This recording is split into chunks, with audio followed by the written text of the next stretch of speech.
हाय। तो हम स्टार्ट करने वाले हैं क्लास 12 का एक सैंपल पेपर। ठीक है, इसका सॉल्यूशन देंगे। सबसे पहले सेक्शन ए पार्ट क्या कह रहा है, the total number of possible matrices of order 3 cross 3 with each entry 2 और 0। ठीक है, तो 3 क्रॉस 3 की मैट्रिक्स हमारे पास तो कुछ ऐसी होगी, 9 एलिमेंट्स होंगे उसमें, है ना।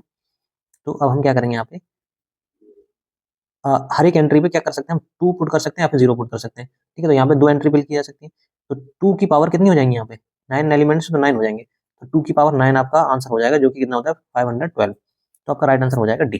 ठीक है, देखो सेकंड क्वेश्चन देखेंगे अब क्या कह रहा है। लेट ए इक्वल टू 1 2 3 -5 ये मैट्रिक्स दे रखी है, बी इक्वल टू ये मैट्रिक्स दे रखी है, and X be a matrix such that A equal to क्या है आपके पास, B X, then X is equal to X हमें फाइंड करना है। ठीक है, तो हमें जो गिवन दे रखा है उससे हम कुछ करेंगे, कंक्लूजन निकालेंगे। ए इक्वल टू आपका क्या हो जाएगा, बी एक्स। ठीक है, अब हमें कैसे भी करके एक्स सिंगल एलिमेंट यहाँ पर रखना है, ये अपना सिंगल मैट्रिक्स रखनी है। तो कैसे करेंगे, हम क्या कर रहे हैं, pre multiply by B inverse कर रहे हैं। ठीक है, ये आप लिख लेना, pre multiply by B inverse, तो ये हो जाएगा आपका बी इनवर्स इंटू में ए और बी, और ये बी इनवर्स और ये बी और एक्स। ठीक है, अब बी और बी इनवर्स आपका क्या हो जाएगा, आइडेंटिटी मैट्रिक्स हो जाएगी। तो मैं एक्स इक्वल टू लिख सकता हूँ इसको बी इनवर्स इंटू में ए। ठीक है, फाइनली मेरे को एक्स चाहिए, तो इन दोनों की वैल्यू मिल जाए। बी इनवर्स को मैं लिख सकता हूँ 1 upon determinant of B into adjoint of B, ये फॉर्मूला होता है हमारा, इंटू में ए आपका मैट्रिक्स चल रहा है। अब मेरे को डिटरमिनेंट ऑफ बी निकालना है, एडजॉइंट ऑफ बी निकालना है, और ये निकालना है, और तीनों की मल्टीप्लाई कर देनी है। तो आपका डिटरमिनेंट ऑफ बी कितना आ जाएगा, डायरेक्टली देखो 2 बन जाए 2, बस 2 ही आएगा, 0 माइनस 0 ये तो 0 हो जाएगा। अब मेरे को एडजॉइंट ऑफ बी चाहिए। देखो एडजॉइंट ऑफ किसी मैट्रिक्स का एडजॉइंट कैसे निकालते हैं, जो भी गिवन मैट्रिक्स होती है उसके मैन जो डायगोनल होता है, मैन डायगोनल होता है 1 और 2, तो मैन डायगोनल को क्या करते हैं, प्लेस चेंज कर देते हैं उसके। तो कैसे हो जाएगा, देखो प्लेस चेंज कर दिए 2 और 1, एंड जो अदर डायगोनल होता है उसके साइन चेंज करते हैं, बट यहाँ पे 0 है तो इसका कोई मतलब नहीं बनना, ये 0 0 हो जाएगा। तो एडजॉइंट ऑफ बी भी आ गया, और इनटू में ए कर देंगे हम। देखो तो यहाँ पुट कर दो वैल्यू, 1/2 हो जाएगा एडजॉइंट ऑफ बी की value, and adjoint of B कितना आया आपका, डिटरमिनेंट ऑफ बी की वैल्यू 2 पुट कर दी, और एडजॉइंट ऑफ बी आपका आया 2 0 0 1, इनटू में ए आपका मैट्रिक्स था वो कितना था 1 2 3 -5। ठीक है, तो इनको हम मल्टीप्लाई कर ले रहे हैं बस, और कुछ नहीं करना है हमें। जानते ही आपको मल्टीप्लाई कैसे होती है, रो और कॉलम वाइज। तो ये करोगे तो आपका आ जाएगा ये 2 और ये 4, और ये आपका आ जाएगा 3, ये -5। ठीक है, तो ऐसा कुछ आ रहा है क्या, देखो पहले ऐसे ही कुछ आना चाहिए, 1/2 2 3 4 -5, तो आपका आंसर सी राइट हो जाएगा। ठीक है, अब देखो इस क्वेश्चन का डिटरमिनेंट निकालना है हमें, तो डिटरमिनेंट डायरेक्ट निकाल देंगे, एक्स इंटू एक्स कितना हो जाएगा, x square minus x minus one, और एक्स प्लस वन ये कितना हो जाएगा, एक्स माइनस सॉरी ए माइनस बी ए प्लस बी, तो ये हो जाएगा एक्स स्क्वायर -1।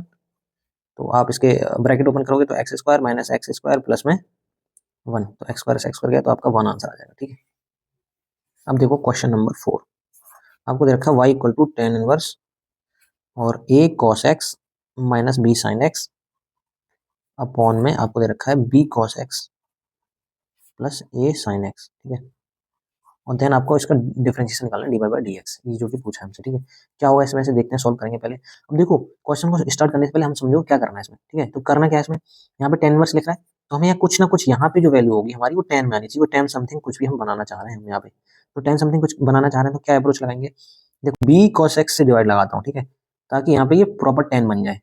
ठीक है, तो ये हो जाएगा बी कॉस एक्स से, मैं क्या कर रहा हूँ, डिवाइड कर रहा हूँ बी कॉस एक्स से, जो यहाँ पे लिख देता हूँ मैं बी कॉस एक्स से डिवाइड कर रहा हूँ, तो ये हो जाएगा ए अपॉन बी।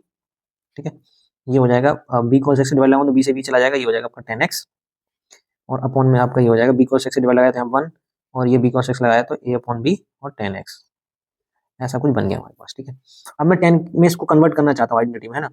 तो कैसे करेंगे, देखो आगे देखो, 10 इनवर्स इक्वल टू आपका क्या हो जाएगा, मैं क्या कर रहा हूँ, देखो 10 a माइनस बी वाली प्रॉपर्टी समथिंग कुछ दिख रहा है बनता हुआ यहाँ पे, तो मैं क्या कर रहा हूँ, ए अपॉन बी को क्या कर लेता हूँ, पुट ऐसे लिख दोगे, put A upon B equal to 10 alpha put कर देते हैं। ठीक है, तो ये हो जाएगा आपका 10 अल्फा माइनस 10x अपॉन में ये हो जाएगा 1 प्लस 10 अल्फा इंटू में 10x। ठीक है, अब देखो आइडेंटिटी बनती हुई दिख रही है ये, तो कर देंगे हम इसको आगे proper solve, y equal to 10 inverse, y equal to 10 inverse, ये हो गया आपका 10 alpha minus X, 10 alpha minus X. ठीक है, तो आपका 10 से 10 चला जाएगा, आप लिख सकते हो y equal to alpha minus x. अब क्या करेंगे हम, अब देखो हमने सिंप्लीफाई कर लिया इसको, अब हम इजीली हम क्या कर सकते हैं, डिफरेंशिएट कर सकते हैं, बट उससे पहले हम क्या करेंगे, अल्फा की वैल्यू निकाल लेते हैं, क्या आएगी यहाँ से, देखो अल्फा इक्वल टू हो जाएगा आपका 10 इनवर्स ए अपॉन बी। ठीक है, तो y इक्वल टू आपका हो जाएगा y equal to 10 inverse a upon b और माइनस में आपका x, तो क्या करोगे, differentiate with respect to x, both side आप लिख सकते हो, बोथ साइड, तो बोथ साइड करोगे तो y का हो जाएगा डी बाई डी एक्स, और ये तो कांस्टेंट है, कांस्टेंट का 0 हो गया, माइनस एक्स का क्या हो जाएगा 1, तो बेसिकली -1 ही आ गया आपका आंसर। तो -1 आना चाहिए कोई सी क्वांटिटी, तो आपका आंसर सी राइट हो जाएगा। ठीक है, अब देखो आपका 5th क्वेश्चन क्या कह रहा है, पी क्यू वैक्टर है हमारा एक। ठीक है, पी क्यू वैक्टर है on O X O Y O Z are respectively. तो यहाँ पे थोड़ी सी मिसप्रिंट कर रखा था, तो मैंने यहाँ पे 12 लिखा है। ये 12, 3 एंड 4 है। Then the magnitude of P Q का हमें मैग्नीट्यूड निकालना है। तो यहाँ से हमारा पी क्यू वैक्टर क्या बन जाएगा, 12i, वाई के साथ कितना है 3j, एंड ये हो जाएगा हमारा 4k। ठीक है, तो इसका हमें मैग्नीट्यूड निकालना है, तो डायरेक्ट निकाल सकते हैं पी क्यू का मैग्नीट्यूड। ये हो जाएगा आपका रूट में 12 का स्क्वायर प्लस 3 का स्क्वायर 9 प्लस 4 का स्क्वायर 64 और 12 का स्क्वायर हो जाएगा 144। तो ये ऐड होकर टोटल आ जाएगा आपका 169 विच इज इक्वल टू 13। तो 13 आपका राइट आंसर हो जाएगा। ये देखो, अब यहाँ पे देखो क्वेश्चन नंबर 6। यहाँ पे इजीली दिख रहा है। देखो क्वेश्चन में हमें क्या कर रहा है, solution of the differential equation d y by d x plus root 1 minus y square upon 1 minus x square. Variable separate कर सकते हैं इजीली हम। तो इसमें क्या करेंगे, देखो d y by d x equal to आपका हो जाएगा ये माइनस का, इधर ले आके आ सकते हो, उनको अलग अलग लिख लो, रूट में 1 माइनस वाई स्क्वायर और रूट में 1 माइनस एक्स स्क्वायर। ठीक है, वेरिएबल को सेपरेट करो तो डी एक्स इधर जाएगा और डी वाई इधर आ जाएगा। तो ये हो जाएगा 1 अपॉन में root 1 minus y square d y equal to minus 1 upon root 1 minus x square d x. Simple. 1 upon 1 minus x square किसका होता है, इंटीग्रेशन। तो वो साइड इंटीग्रेट करेंगे तो हम क्या हो जाएगा, ये होता है आपका साइन इनवर्स वाई और ये हो जाएगा साइन इनवर्स एक्स माइनस आपका बाहर लग रहा है साइन इनवर्स एक्स और प्लस में कांस्टेंट ऑफ इंटीग्रेशन। तो आप साइन इनवर्स एक्स को इधर ले आओ, तो sine inverse x plus sine inverse y equal to क्या हो जाएगा आपका कांस्टेंट। तो आंसर आपका बी राइट हो जाएगा। ठीक है, देखो which of the following statement is correct, हमें बताना है क्या है। देखो यहाँ पे सिलेक्शन लिख रहा था, सॉल्यूशन होगा every LPP admit an optimal solution, a LPP admits unique optimal solution, or if a LPP admit two optimal solution, it has an infinite solution, or the set of all feasible solution of LPP is not a convex set। ऐसे करके option दे रखे हैं। ठीक है, तो हमें पहले इनके सॉल्यूशंस के बारे में पता होना चाहिए। ऑप्टिमल सॉल्यूशन ऑफ एलपीपी क्या होता है। ठीक है, मैं यहाँ पे थोड़ी सी डेफिनेशन लिख रहा हूँ, बट इस क्वेश्चन को अंडरस्टैंड करने के लिए आपको ये समझना जरूरी है। ठीक है, तो अब सबसे पहले ये देख लो, ऑप्टिमल सॉल्यूशन ऑफ एलपीपी कैसे कैसे हो सकता है, आइदर एग्जिस्ट यूनिकली, और क्या हो सकता है डज नॉट एग्जिस्ट, और क्या हो सकता है इनफाइनाइटली एग्जिस्ट कर सकता है। तो एग्जिस्ट इनफाइनाइटली कर सकते हो, एग्जिस्ट इनफाइनाइटली। ठीक है, सो हम क्या बोल सकते हैं, so if a LPP admits a two optimal solution,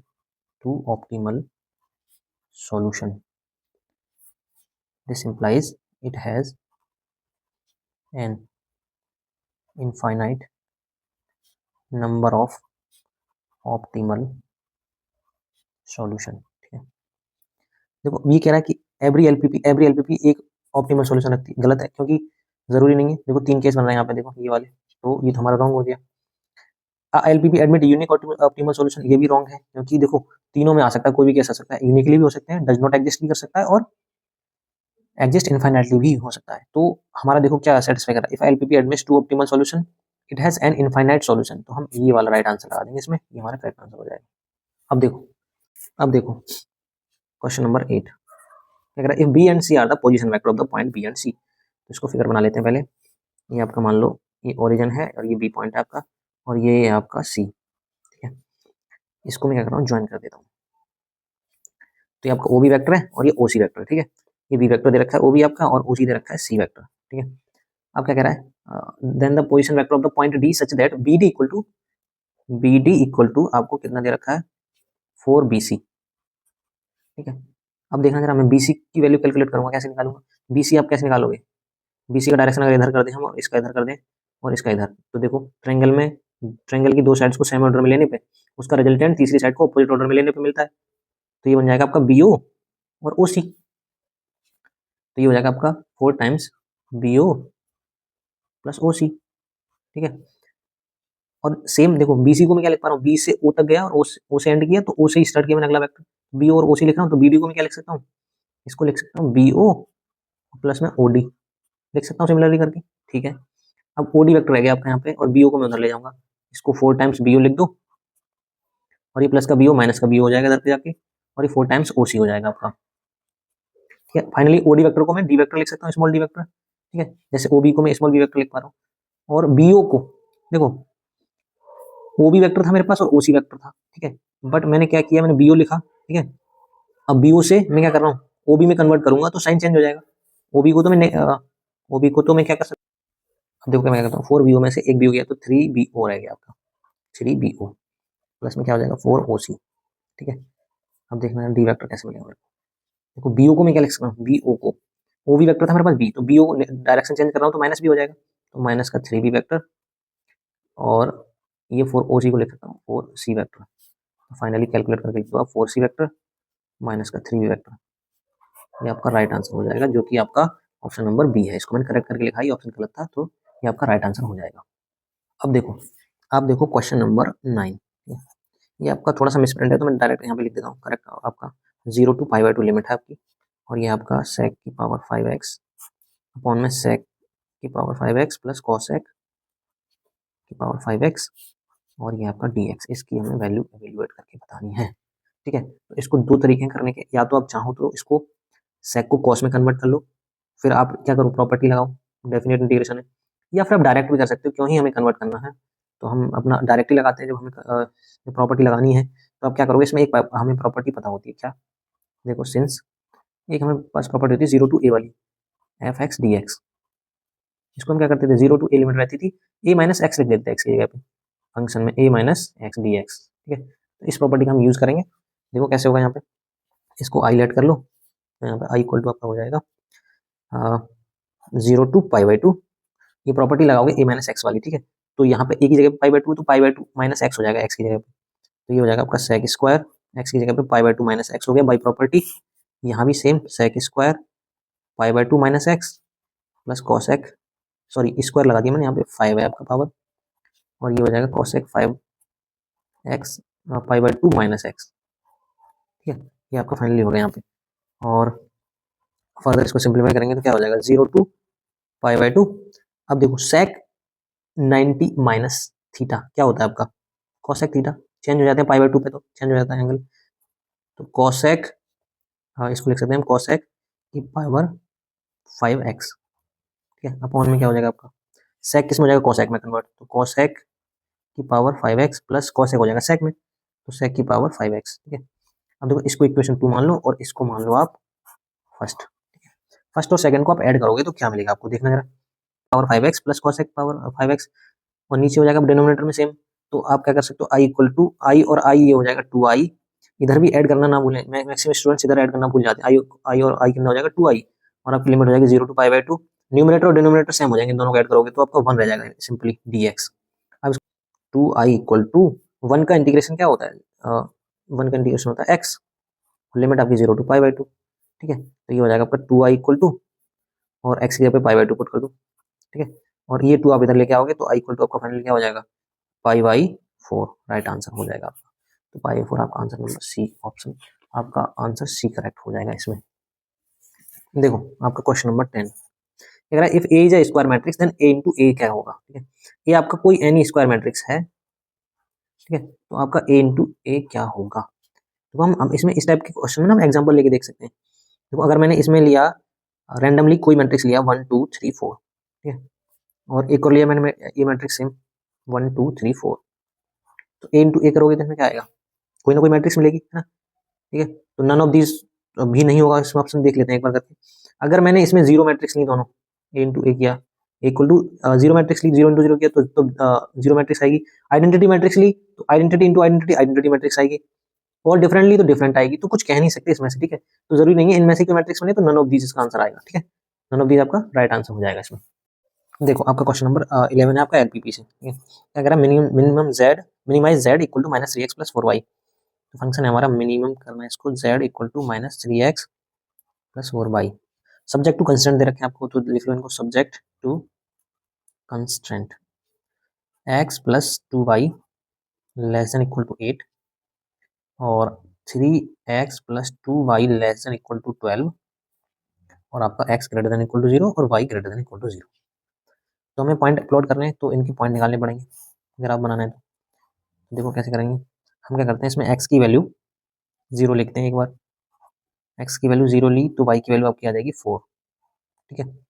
और y की वैल्यू आप 0 पुट कर दो तो x की वैल्यू 8 आ जाएगी। पॉइंट आ गए हमारे। इससे देखो क्या बनेगा, इससे बनेगा आपका, यहाँ पे पुट कर सकते हैं हम x इक्वल टू 0।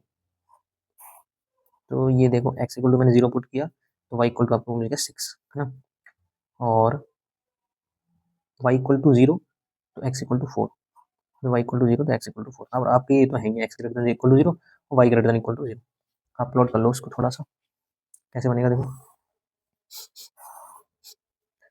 x की वैल्यू 0 पे y की वैल्यू 4, ठीक है। x की वैल्यू 0 पे y की वैल्यू 4, 1 2 3 4, ये आपका यहाँ पे पॉइंट आ गया।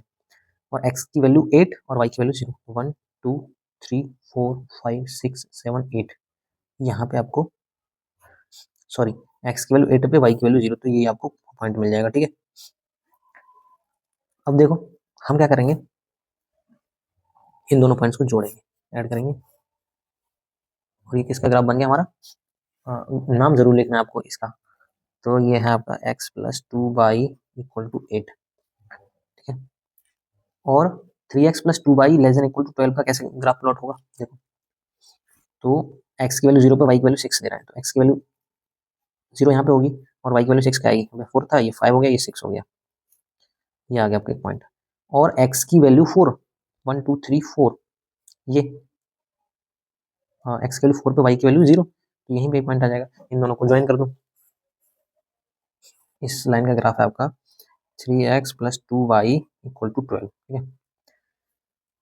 अब क्या करेंगे हम, ऑप्टिमल सॉल्यूशन किधर एग्जिस्ट करता है इनका वो चेक करेंगे, ठीक है। अब हम क्या करते हैं, ये पिंक वाली लाइन देख लेते हैं, 3x plus 2y less than equal to 12, inequality में देखेंगे हम कहाँ गया ये। इसमें क्या करते हैं हम 0,0 पॉइंट करते हैं, ऑरिजिन वाला, ऑरिजिन की तरफ वाला पॉइंट। तो 0,0 पुट करेंगे तो 0 लेस देन इक्वल टू 12 हो जाएगा, जो कि आपका क्या हो जाएगा, राइट है। तो इसका ऑप्टिमल सॉल्यूशन क्या करेगा, इधर एडजस्ट करेगा, ठीक है। अब बात करते हैं इस लाइन की, x plus 2y equal to 8, तो इसमें आप 0,0 पुट करके देखो तो 0 लेस देन 8 ही होता है, ये तो राइट बात है। तो आपका इसका भी ऑप्टिमल सॉल्यूशन किधर एडजस्ट करेगा, इधर, ठीक है। और x ग्रेटर देन 0 और y ग्रेटर देन 0, ये दोनों भी आपके क्या करेंगे, इधर ही एडजस्ट करेंगे। तो आपका जीवन सॉल्यूशन वाला पार्ट कौन सा हो जाएगा, ये हो जाएगा, ये, ठीक है।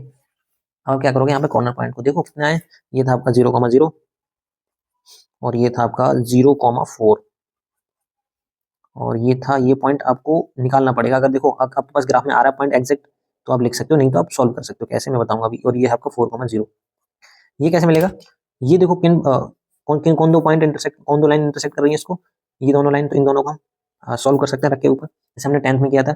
3x plus 2y equal to 12 और एक है हमारे पास x plus 2y equal to 8, ठीक है। तो हम क्या करेंगे, सबट्रैक्ट कर दो, तो ये कट गए, तो ये 2x इक्वल टू हो जाएगा आपका 4, तो x इक्वल टू आ गया 2, और x इक्वल टू 2 आप किसी में पुट कर दो, इसमें कर दो, तो x इक्वल टू 2 पुट किया तो इधर गया 6, तो 2y इक्वल टू 6, तो y इक्वल टू कितना आ गया आपका 3 आ गया। तो आपका पॉइंट ये कितना मिल गया 2,3, ठीक है। अब हम क्या करेंगे, चेक कर लेंगे इसका सॉल्यूशन, कॉर्नर पॉइंट पे कितना कितना आ रहा है। ये हो गया आपका कॉर्नर पॉइंट और ये हो गया आपका वैल्यू ऑफ जेड। क्या था आपका जेड, ये था -3x प्लस 4y, मैं लिख देता हूँ यहाँ पे, ऊपर दिख नहीं रहा होगा। तो कॉर्नर पॉइंट इसके क्या क्या है, 0,0, 0,0 पुट करो इसमें तो वैल्यू आपकी 0 आ रही है। 4,0 पुट करो, 4 3 12 और ये तो 0 हो जाएगा, तो माइनस का 12। 2,3 पुट करो तो x की वैल्यू 2 और y की वैल्यू 3, तो 4 3 12 और ये आपका हो जाएगा प्लस का 6, और x की वैल्यू ये 0,4 चेक कर लो आप, 0,4 पे कितना दे रहा है, ये दे रहा है 0,4 पे 16 दे रहा है आपका, ठीक है। तो आप देखो हमें पूछा क्या था, मिनिमम करना था फंक्शन को, सबसे मिनिमम वैल्यू कहाँ पे आ रही है, यहीं पे आ रही है फंक्शन की। तो ये आपका राइट आंसर हो जाएगा। देख लेते हैं, चेक कर लेते हैं कौन सा क्वेश्चन, कौन सा ऑप्शन सही है। -12 4,0, तो आपका आंसर सी वाला राइट हो जाएगा, ये आपका करेक्ट आंसर है, ठीक है। अब देखो नेक्स्ट क्वेश्चन 12, क्वेश्चन नंबर 12 कह रहा है if the vector this and this are perpendicular then lambda is equal to क्या होगा।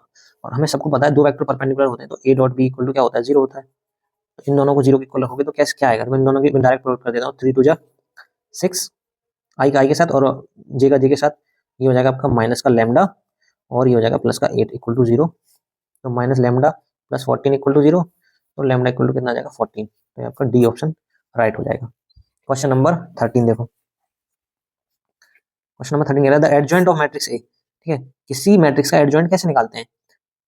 आपको डायरेक्ट पता होना चाहिए, एनसीईआरटी में ट्रिक दे रखी है। तो मैन डायगोनल को क्या करते हैं, मैन डायगोनल क्या करते हैं, इंटरचेंज कर देते हैं और इनके साइन चेंज कर देते हैं। तो इनको इंटरचेंज करोगे तो ये बन जाएगा एस और ये बन जाएगा पी, और इनके साइन चेंज कर दो तो माइनस का आर और माइनस का क्यू, तो आपका एडजॉइंट बन गया इस मैट्रिक्स का। तो देख लो ये कैसा आ रहा है यहाँ पे, ये आपका बी आंसर आपका राइट हो जाएगा। देखो ये वाला S P minus R minus Q same है, ठीक है। अब देखो एक probability question, question number 14। A bag X contains 2 white and 3 black balls and another bag Y contains 4 white and 2 black balls। दो बैग है हमारे पास, एक X और एक Y, दोनों ब्लैक्स को, दोनों बॉक्स को बना लेते हैं। ये X बैग है हमारा, इसमें क्या थी, 2 व्हाइट बॉल हैं और 3 ब्लैक बॉल, और एक Y बैग है हमारे पास, इसमें कितनी, इसमें थी 4 व्हाइट और 2 ब्लैक, ठीक है। One bag is selected at random, एक बैग हमने, एक बैग इन दोनों में से हमने सिलेक्ट किया, and a ball is drawn from it, फिर उसके बाद हमने क्या किया, एक बॉल इसमें से निकाली, then the probability of the chosen ball to be white is, तब व्हाइट बॉल चूज करने की प्रोबेबिलिटी बतानी है हमें, ठीक है। उससे देखो बॉल सिलेक्ट करने से पहले हम बैग को सिलेक्ट कर रहे हैं, तो बैग को सिलेक्ट करने की प्रोबेबिलिटी कितनी हो जाएगी, प्रोबेबिलिटी ऑफ एक्स कितनी हो जाएगी, दो बैग है, एक बैग को सिलेक्ट करने की 1/2 हो गई, दूसरे को भी सिलेक्ट करने की कितनी हो जाएगी 1/2। अब देखो हमने पहले बैग सिलेक्ट किया, उसके बाद हम व्हाइट बॉल की प्रोबेबिलिटी बता रहे हैं, तो जो इवेंट हो चुका है आपका वो नीचे आता है, आपको पता है।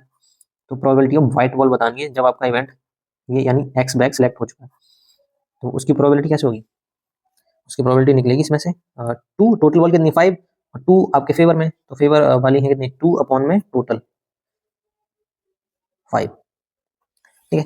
और ये ऐसे करके प्रोबेबिलिटी ऑफ आपको निकालनी है व्हाइट बॉल की जब आपका बैग सिलेक्ट किया गया हो भाई वाला, तो ये हो जाएगा आपका 4 व्हाइट बॉल है फेवर में और टोटल है आपकी 6, तो ये हो जाएगा आपका 2/3, ठीक है। अब आपको क्या पूछा है,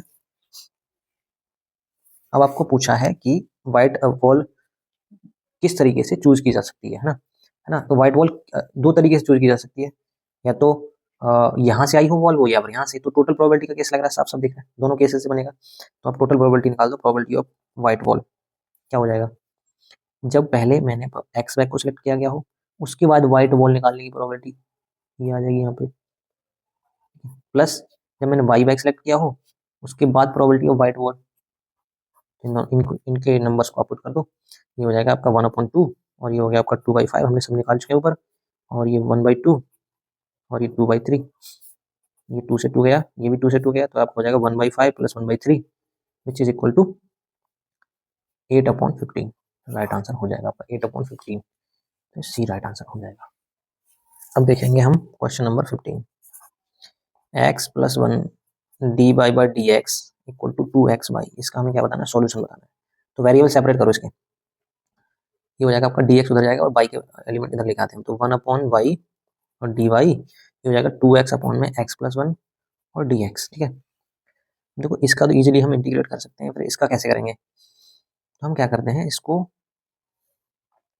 हम बनाते हैं कुछ इंटीग्रेट कर सकें ऐसा कुछ, तो 1/y dy ये तो रहेगा ही रहेगा, ये आपका हो जाएगा 2 बाहर ले लो आप, और x में क्या कर दो,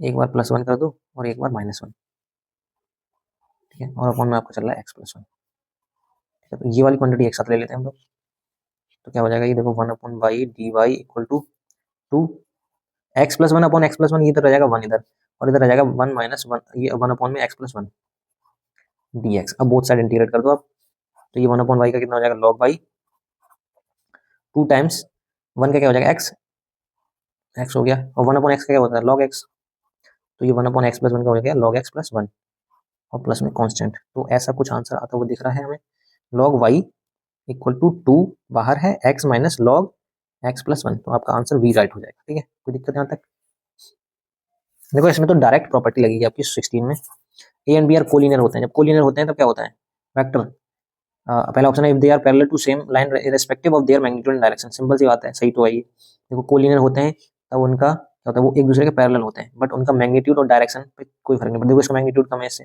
और इसकी डायरेक्शन इधर कर दो तब भी क्या रहेंगे, कोलिनियर रहेंगे, तो आपका आंसर ए राइट हो जाएगा, बाकी आपके आंसर रॉन्ग है। देखो क्वेश्चन नंबर 17 हो जाएगा आपका लिमिट एच टेंडिंग टू 0, और ये अब मैं क्या करता हूँ, इसको क्यूब रूट से बाहर ले लेता हूँ, तो 8 प्लस एच की पावर 1/3 माइनस 1/2h। एलसीएम ले लो इसका, ठीक है। एलसीएम लेके देख क्या बनता है। लिमिट h टेंडिंग टू 0 हो जाएगा आपका 2h माइनस h।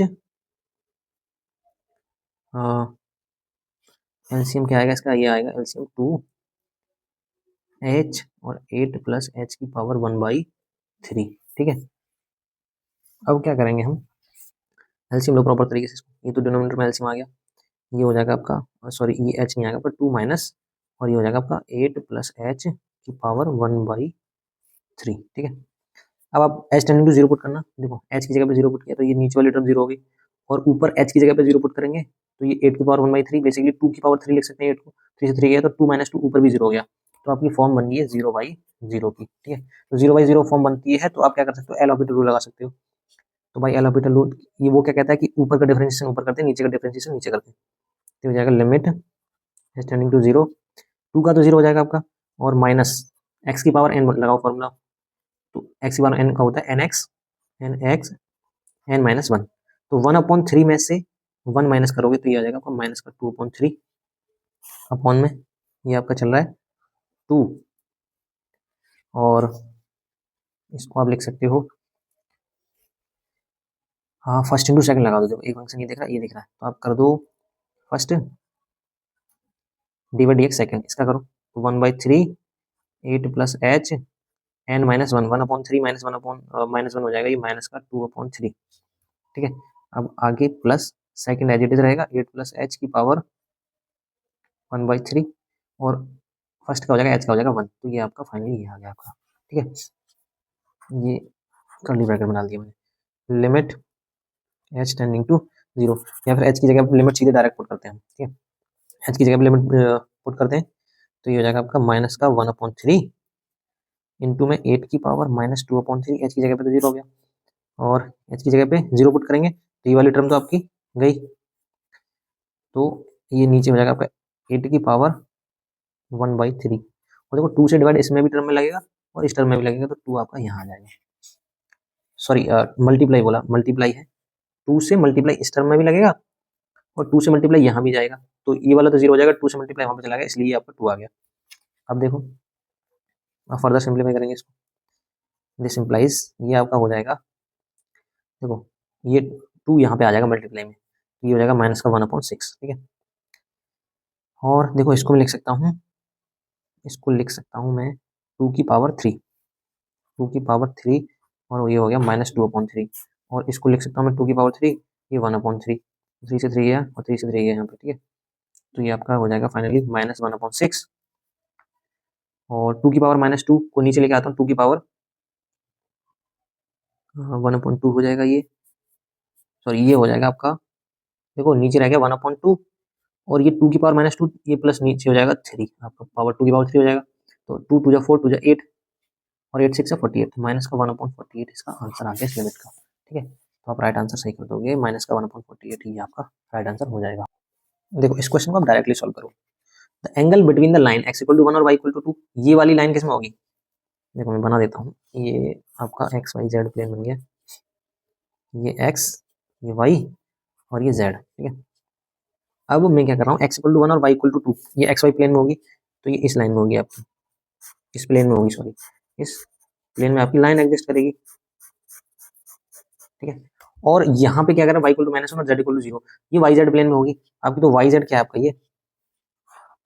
ये वाला वाई जेड, दो प्लेन्स के बीच में कितना बनेगा यहाँ 90 डिग्री, सिंपल सी बात है, इन दोनों के बीच में एंगल कितना बन रहा है 90 डिग्री, तो इसमें आंसर हो जाएगा आपका 90 डिग्री, ठीक है। ये वाला क्वेश्चन नंबर 19 है, f(x) equal to this function is increasing outside the interval 1,2, ठीक है। तो इंक्रीजिंग के लिए बात करें तो f(x) निकालना पड़ेगा, ए और डी का हमारा क्वेश्चन है, सबसे पता है, तो हमें f(x) इक्वल टू दे रखा है, तो मैं डायरेक्ट f(x) निकालता हूँ। f(x) क्या हो जाएगा, 3 2 जा 6x स्क्वायर माइनस का 9 2 जा 18x हो जाएगा, और ये प्लस का 12, ठीक है। For function increasing, increasing function करने के लिए हमें क्या करना पड़ता है, f(x) को क्या करना पड़ता है, ग्रेटर देन 0 करना पड़ता है, ठीक है। हाँ स्ट्रिक्टली इंक्रीजिंग नहीं तो इक्वल टू भी लगा सकते हो आप, ठीक है, ग्रेटर देन इक्वल टू 0 करना पड़ता है। तो हम क्या करेंगे, इसको अब पहले तो इसके क्रिटिकल पॉइंट निकालेंगे, क्रिटिकल पॉइंट कैसे निकालेंगे, इसको 0 के इक्वल रखेंगे अपने एक्स को, तो ये हो जाएगा आपका 6 कॉमन आ गया आपका, तो ये हो जाएगा x square minus 3x plus का 2, ये हो गया 6, ये एक्स स्क्वायर माइनस का 2x, स्प्लिटिंग मिडिल टर्म कर दो, ये हो गया प्लस का 2, तो 6, और आप यहाँ से x कॉमन लोगे तो x माइनस 2, और माइनस 1 कॉमन ले लो तो x माइनस 2, ठीक है। यहाँ से आपको पॉइंट मिल गए x माइनस 2 और x minus 1, which is x equal to 2 और x इक्वल टू 1। देखो नंबर लाइन पे बना लो इनको, यहाँ पे 1 होगा, यहाँ पे 2 होगा। मैं क्या कर रहा हूँ, इसमें 2 से बड़ी वैल्यू को पुट करके देखता हूँ। 2 से बड़ी वैल्यू 3 ले लेते हैं इधर की, 3 इसमें पुट करेंगे फंक्शन में, तो क्या होगा, ये भी पॉजिटिव और ये भी पॉजिटिव, तो यहाँ पे पॉजिटिव। और अगर पावर लीनियर है, ठीक है, तो आप क्या कर सकते हो, ऑल्टरनेट साइन लगा सकते हो, प्लस माइनस प्लस। चाहो तो वैल्यू पुट करके देख सकते हो, यही आने वाले हैं। 1 और 2 के बीच में लेना तो माइनस आएगा, और 1 से इधर लेना लेफ्ट में तो प्लस आएगा। अब देखो क्वेश्चन था आपका, इंक्रीजिंग आउटसाइड द इंटरवल 1,2, 1,2 के अलावा फंक्शन इंक्रीजिंग, सिंपल सी बात है, f dash x greater than और इक्वल टू 0 होता है। यहाँ से इधर को और यहाँ से इधर को हमें पॉजिटिव मिल रहा है, तो यहाँ पे अब क्या बोलोगे, f dash function f x is increasing in interval x belongs to minus infinity to 1, और यूनियन ले लो आप 2 से इन्फिनिटी, ठीक है। और सेकंड रीजन क्या कह रहा है, असर्शन, तो ये हो गया हमारा ट्रू है। रीजन कह रहा है f dash x less than 0 for x belongs to 1,2 open interval. तो देखो साफ साफ दिख रहा है, नेगेटिव साइन है यहाँ पे, तो एफ डैश एक्स नेगेटिव ही तो है, तो आपका रीजन भी क्या है, सही है, ठीक है। तो आप इसमें आंसर क्या लगाओगे, आप देखो, तो इसमें आप लगाओगे, देखो जो रीजन था वो करेक्ट एक्सप्लेनेशन नहीं दे रहा था, तो हमें क्या करना है, हमें अपना सही तरीके से चुनाव करना है इसका, ये सिलेक्ट करना है कौन सा सही है। बट दोनों चीजें सही निकली हमारी, ठीक है, बट रीजन हमारा ट्रू नहीं है, तो आप क्या करोगे, both A and R true but R is not correct explanation of A, तो आपका आंसर बी राइट हो जाएगा इसका। क्वेश्चन नंबर 20 पढ़ते हैं क्या कह रहा है, इसको डायरेक्ट ही कर लेते हैं, ऑप्शन वाला है तो the function real number to real number given by f x equal to greatest integer of x plus x is 1 1 on 2, ये बोला है, ये फंक्शन हमारा 1 1 ऑन 2 है। कैसे है देखो, आपको पता है ग्रेटेस्ट इंटीजर फंक्शन क्या करता है, सिर्फ इंटीजर वैल्यू देता है। अगर इसमें मैं क्या ऐड कर रहा हूँ, एक्स ऐड कर रहा हूँ, ठीक है, तो मेरे को यूनिक वैल्यू ही मिलेगी, हर एक एलिमेंट की यूनिक इमेज मिलने ही वाली है, ठीक है, और ना ही रिपीट हो रही है, ठीक है। और आप इसका जब ऑन टू प्रूव करोगे, ऑन टू में क्या कर सकते हो, देखो साफ साफ दिख रहा है कि तुम कोई भी वैल्यू लो ऑन टू में, कोडोमेन की आप कोई भी वैल्यू लेना तो आपको उसकी प्री इमेज मिलेगी मिलेगी, ठीक है। तो इसके रीजन और देख लेते हैं, function is set to be 1 1 and onto it if each element has unique image and range of fx is equal to codomain of fx, तो रीजन तो सही है, तो आप इसमें क्या लगा दोगे आंसर, तो आंसर इसका आपका हो जाएगा, देखो एक्सप्लेनेशन बिल्कुल सही कर रहा है, each element has unique image 1 1 की होगी और रेंज ऑफ fx कोडोमेन के इक्वल हो जाए, तो आपका ये हो जाएगा ऑन टू, तो ये करेक्ट एक्सप्लेनेशन है 1 1 ऑन टू की, तो ये आपका हो जाएगा both A and R true and R is the correct explanation of A, तो 20 का आपका हो जाएगा ए, ठीक है। आप किसी टॉपिक पर वीडियो चाहते हैं या इंपॉर्टेंट क्वेश्चन या कॉन्सेप्ट का, तो आप कमेंट बॉक्स में कमेंट कर सकते हैं,